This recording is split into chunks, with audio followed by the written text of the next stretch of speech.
Hello everyone. So the next lecture of furniture design is on the cultural or the historical aspect of furniture design. Now, why is it important for us to study the historical context of furniture design? Because every culture has a different kind of uniqueness in it, and their furniture is also designed in the shape of their lifestyle and the practices that they follow.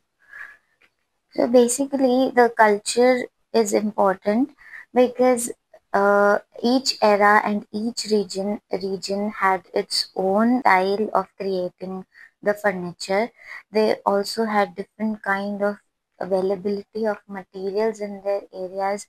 They had different practices. So it's very important for us to study the history of each era to understand the how our ancestors used to work and how they used the materials into the furniture for making it look the way they are. So we have different eras like Egypt, Egyptian, Greece, Rome.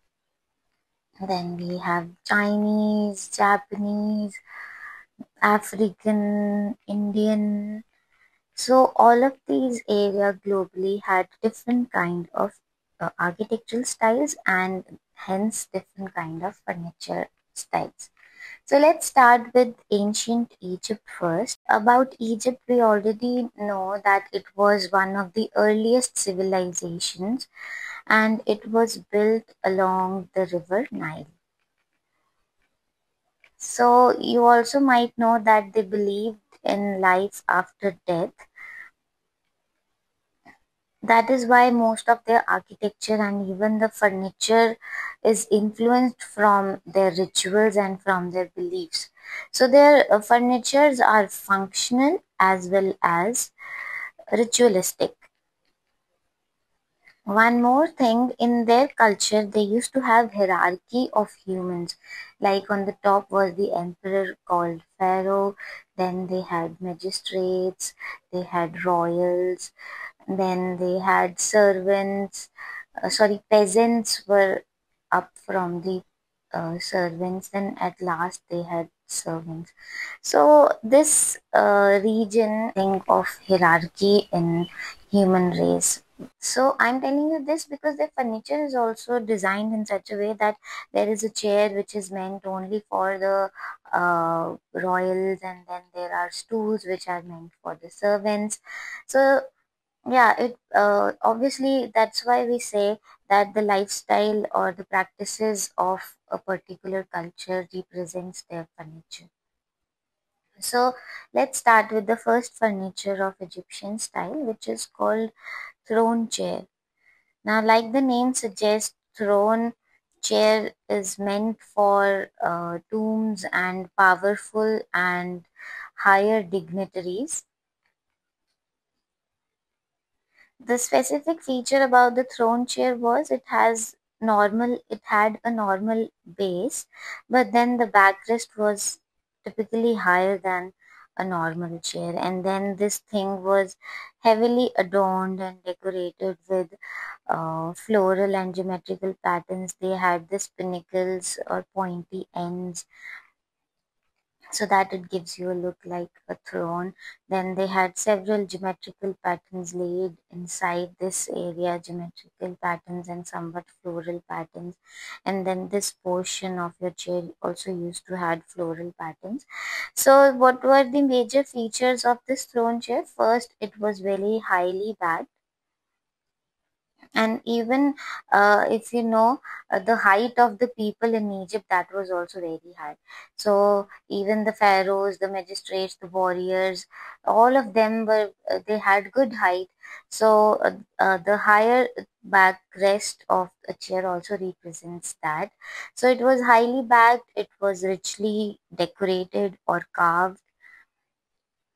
Then it was often found in tombs or tombs of pharaohs or high royal families, and it signified dignity and power. right? So the next type of furniture are the stools. Now stools were something very common type of furniture, and it was used by servants and common people, commoners. So they basically had woven leather or corded seats. This was made up of wood. They had some, they were curved from this area, something like this. They were curved from this area, and this whole area was woven with leather or fabric seats. So what was its feature? It was used by servants and commoners, and it was low heighted, and obviously a stool is used for sitting on lower levels, and then it had woven leather. Now the third type of furniture are the beds. Their beds were really unique. They had somewhat sloped arch in the area where people used to sleep, and then it also had a proper backrest. And yeah, the typical feature about this leg of the bed was it was shaped in form of an animal foot. So it was something, it looked something like a paw of animal, something like this. So this had a sloping curve. Since they were, I generally we don't prefer using curves because a flat bed is always good for a human. Maybe the people were taller here, so they thought that a curvilinear bed would support their back. But nowadays we always prefer a flat bed for good spine support. So what were the basic features of the bed here? It had a sloped base, and then it had a headrest also, and then its legs were in the shape of animal paw, like a lion or something. Now the last type of furniture is the chest. You know about the belief of life after death. So what these people used to do when they used to bury a person, in the graveyard, they used to bury the person with all the jewels and all the money and significant things from the life of a person, because they used to believe the person who is dying, he will carry this whole thing in his afterlife. So this lifestyle or this ritual or this belief led to this furniture, which was known as chest. Chest is basically a storage unit.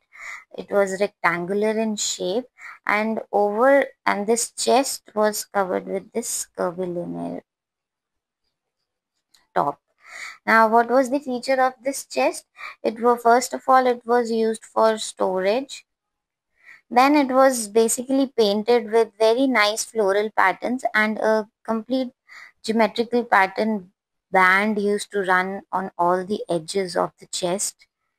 And internally it was painted with very nice floral and hieroglyphs with certain texts of Egyptian style. So it was adorned with painted floral patterns and scenes of nature, and they used to have inscriptions in their own script. So this was all about your Egyptian architecture. Next type of furniture design is Greek and Roman. We'll study both these furniture designs all together, because in history you must have studied that Roman and Greek architecture, they were almost the same. But Romans, they adopted everything from Greeks and then they modified it. They actually expanded everything, even from architecture to the furniture design. They took things from Greece and they expanded that thing with more grandeur, more luxury, and they also had some technological advancements or technological innovations. So yes, we'll study both of them together because they have almost the same type of furnitures. And the principles they had in architecture were, they used to follow proportion. They had three main principles. First was proportion, second was symmetry, and third was balance. So this is something that they followed in their architectural buildings, and all the elements in symmetry. You must have studied about golden ratio. So these principles were again followed in your furniture design as well. So yes, the first type of furniture here is Greek Klismos chair. Klismos chair was the most iconic chair of the Greek design. It was in a saber shape. The legs were in saber shape. Saber is something which is curved outside, outwards. So the main feature of this chair was its legs only. If the chair was like this, the legs were something curving outwards like this. And even the backrest that it used to have, this was also curved. So it was curved in a certain shape, and the internal portion was something like this, sorry, and this part was woven up with natural jute or fiber. So the main feature about this chair was, it was the most iconic. You will find this chair in almost every house that you go to in Greece. And then it had curved legs, which were called the saber shaped legs. And then the headrest was also curved, and the this bottom was woven by a jute or natural fiber. Now you would find these chairs mostly in the women section of the house, maybe near your dressing table, because it was somewhat feminine in nature. Its look was something feminine, so mostly used in women quarters. Now next type of furniture is your Difrost stool, which was also Greek Difrost stool. The feature of the stool was, it was stool is, yes, obviously backless, so it was backless and it was portable. It was, the front was something like this, curvilinear, and the legs would go something like this. You would have a proper armrest going till back, same from this side, proper armrest, and then a proper cushioning installed here. So if it has a leg at the back, they were joined together from here. Yeah, so the Difrost chair was actually movable. This section was portable. If you take out this seat, you can actually fold it and then you can carry it along anywhere. It was again widely used in common houses of Greece, and since it was folding, it was more easy to transport also. So what are the main features? First of all, it was portable. It was backless. Stools are supposed to be backless actually, and it was widely used in travels because it was easier to transport. Now the next type of furniture is Roman cruelle seat. Now this seat was a modification of your Difrost chair. This cruelle seat again was in U shape, but then its legs were crossed like this. They used to have a joint somewhere here. Then this was a stool again, but then it was termed as cruelle seat, and it was covered with proper sitting like this, and heavily adorned and heavily embroidered from all over all the sides. So what they had here was, it was egg-shaped. So main feature is, it was egg-shaped overall, and again it was a folding stool. It was a folding stool. Now you must see how they have, how they have developed this seat from the Difrost stool. What they did was, they had very heavy and ornated decorations and embroidery on the stool. This area had nice carvings done on it, since it was made up of wood. On this side also, and this seat had very good quality fabric. So they basically adorned it, they grandiored it, and they put up an element of luxury to it, and made this as their own furniture. So this was the symbol of authority, and they also made sure that this tool was only used by magistrates and emperor. So this changing its purpose, usable purpose, they made it look like a fancy thing from a diverse tool. So they were used by emperors and magistrates. Basically, higher authorities would use this seat. And the last type of furniture here in Roman architecture was Roman lectus. Roman lectus was basically a Roman bed, but not an actual sized bed. It was basically a couch, the way we have loungers these days. So it was used for sleeping, for reading, for sitting. So it was something like a small sofa enlarged, elongated along its horizontal axis. So it had a beautiful backrest with curved patterns, and then beautiful armrest also, and then it was adorned with lots of cushions. It would look good. And then they had proper carvings on this side, proper uh, carvings on the legs also. So this was basically a couch. It was used in living, or mainly used in dining areas, so as to accommodate more people. And then it was adorned with cushions and high embroidery and rich carvings on the wooden area all along your furniture. So yeah, this was all about your um, Roman furniture. Next type of furniture design is of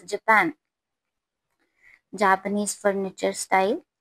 Now, this is a style that I personally prefer a lot, because if you know about Japanese people, they are too much into Zen philosophy.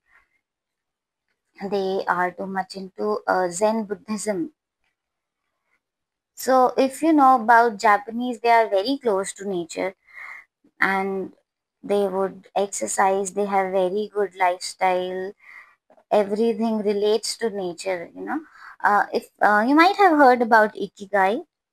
Ikigai is, if you have not, please do read this book. They tell you about the lifestyle of Japanese people and how they live, the whole lifestyle. They tell you about a place in Japan where the people are, the longevity of people's life is too much. People live around 90 years. So they tell you how they reach up to it, and every chapter is dedicated to a certain exercise. One is about how they eat, what they eat, how they live, how they exercise, how they never retire. So their whole lifestyle is around some of the Zen philosophical Japanese concepts. They have terms like bathing in nature, bathing in air, salutations. So yeah, these people are very close to nature, and they are very simple, and everything is done in harmony with the environment. Even they are so developed. Their eating habits are also very nice. So this was all about Japanese culture. But then you'll try to relate the furniture here also, since the lifestyle was like this. Their furnitures are also like this, completely different from all the other architectures that you studied. Okay, so the first type of furniture here is called tatami mat. Now, these mats are their traditional floorings, basically. Traditional floorings made with woven straws. Now, they used to have these panels in woven straws like this. They have these panels woven like this. And if you want this, these mats are used to sit in a room to make a layout. You can sit, you can have a family gathering here, you can sit on them and eat, you can watch TV sitting on these mats. So they have chairs, they have sofas and all, but they always prefer using on these floating mats. So these are basically available in squarish shape, and then if you have more people, you can join them together and increase the size of the flooring. If you have more people coming up, you can just increase the space, use it for sleeping, use it for studying use it for watching and relaxing. So these mats are dedicated to the room layout. According to the room layout, you can always lay them according to the function you can lay them. So these are very commonly used everywhere, so that they can sit close to the ground. You might have heard about the word grounding.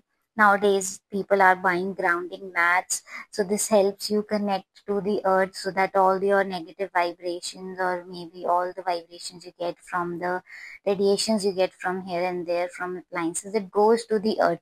So grounding mat is something which we are using actively in our lifestyle. But if we look at these people, they are already using the furniture which is keeping them safe from the radiations and close to the nature more and more. The next type of furniture that is the Jabudai tables. These are basically very short leg tables. I mean, the height of the table is very less. They are joined together like this. So you can use the tatami mats alongside it. So if you have a table installed in the center, the mats can go here and you can sit all along this table. Now this table are short leg. The feature is they are short legged because they won't sit like we sit on a dining table. It has a proper height. So we have chairs installed or not. They would sit on the ground and eat, no? Because again they want to stay connected to the earth. So these are used for meals, for food. You can also use it for study, just sit on the floor and study. Even used for family gatherings, and you can play on these tables. Yeah. So the third type of furniture is futon. It's not a furniture actually, these are basically mattresses. Now, why are they using these mattresses? Because they'll use them as sleeping. The way we have sleeping bags, they use these mattresses just to lay out on the floor and sleep on the floor every night. Sorry. So they'll use these mats to sleep on the ground. So these can be rolled away. These can be stored whenever you want. They are very mobile. You can carry them anywhere with you, and then they freeze up your whole space and the floor during the day. So futons are basically mattresses which they are using to sleep on ground. It's not that they don't have beds, they have beds, but these people prefer to sleep on the ground itself. Even in some houses you will find the way we have beds here, they'll have certain height, but their beds, if this is the ground level, their bed will be laid on the floor itself, which is actually connecting the earth. So what is this thing doing? This is actually connecting you directly to the earth. All the vibration, all the waves will directly go down the earth if the bed is connected to the ground. So this somewhere reduces the ability to transfer the current or waves. So these types of beds or futons, they are completing the circuit, and since human body is also a circuit of electricity or current or waves, all the waves just pass through our body and they go down to the earth. So futon or sleeping on floor is a very good method that you can use for grounding. And the last type of furniture is called a shoji screen. So these are the screens which are used as sliding panels.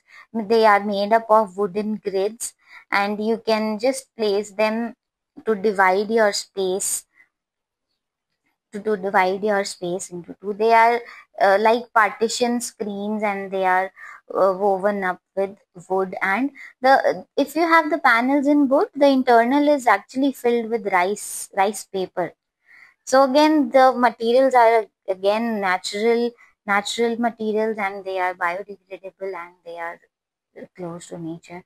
So they are following sustainability unconsciously. We are coming up with the concepts like sustainability nowadays, but the lifestyle of Japanese people is already following it unconsciously.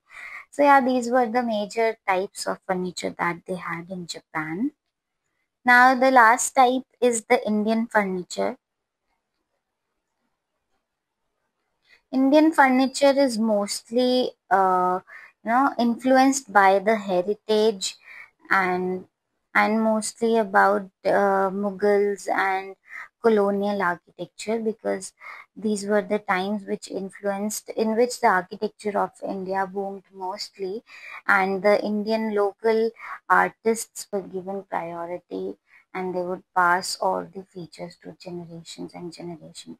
Indian culture is mostly attached to religion and spiritualism, so their one of their furniture is also related to this. The first type of furniture that you'll find in every house here is your puja cabinet. Puja cabinet is basically a small shrine which is used in houses, and they are used for praying. So they are very beautifully carved out, like in their traditional architecture. You will have very nice arches and then domes installed over it in their functional designs, and then you have a proper base which is again highly ornated. This base has several drawers where you can keep things uh, for praying and everything, and your idols will be place somewhere here. So the main feature about this was it was very small in shrine, small in size, and then they are very intricately carved. They are very intricately carved, and then they follow their religious architecture of domes and carvings. Next type of furniture is called charpai. Now, what is charpai? Charpai is basically a traditional woven bed. So it has legs of wood which are like this from the top, and then they go like this on the bottom, and then this whole thing is actually woven up with jute, and they are tied together at the ends, and this side has different. So yeah, so what is the purpose of this? It is basically a bed, so it's used for sleeping. The weaving is done by natural fiber, which is basically jute, and the ends are round or octagonal in nature. This whole frame is of the frame is made up of wood, and then they have day beds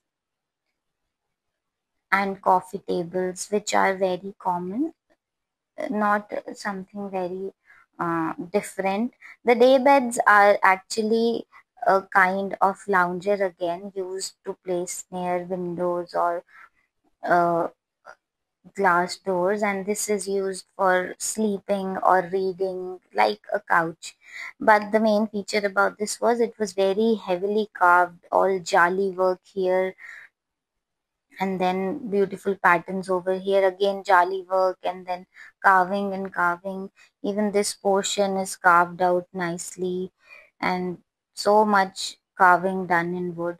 So the basic feature about the day bed is it can be used in living room as a couch, or it is basically placed near a window, so as you get proper light, it can be used for reading, painting, relaxing, and it is very very heavily carved. Material basically used was wood, and then it is adorned by cushions over just to ornament it. Yeah, so it was all about your furniture design. The Indian was influenced by Mughal and colonial rule. The Japanese have their own Zen philosophy, Zen tradition, and then the Greeks and Romans, they go hand by hand. They have almost the same type of furniture. And then the ancient Egypt, which was the very first one, and had their own strong type of furniture design. Thank you. That is all for today. See you in the next lecture.